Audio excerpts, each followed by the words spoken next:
So ఇది స్వామివారి temple ఇది. సో మనం చూస్తే లోపల మీకు కనిపిస్తుంది అనుకుంటున్నాం. ఇక్కడ మనకి రామలింగేశ్వర స్వామివారు,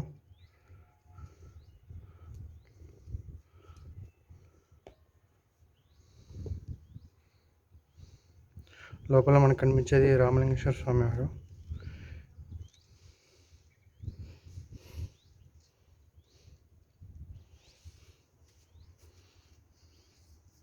ఇక్కడ గోపురం కూడా కనిపిస్తుంది మనకి.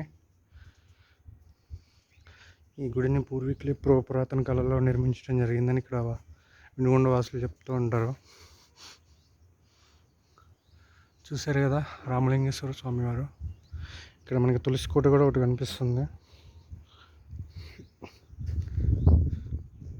చూడండి, చాలా పెద్ద కొండ ఇది. చాలా ఆహ్లాదకరంగా చూడటానికి చాలా చాలా చాలా బాగుంది. చాలా అసలు ఏమి మంచు కారణంగా మనకి కొండ కింద ఉన్నటువంటి ఇల్లులు కానీ ఏమి కానీ మనకి ఏం కనిపించట్లేదు. ఇక్కడ కొండపైకి దారి ఏర్పాటు చేస్తున్నారు. దానికి సంబంధించి ఒక సైట్ ఇంజనీర్ మనం చూస్తున్నాము, ప్లానింగ్ కోసం వచ్చారు.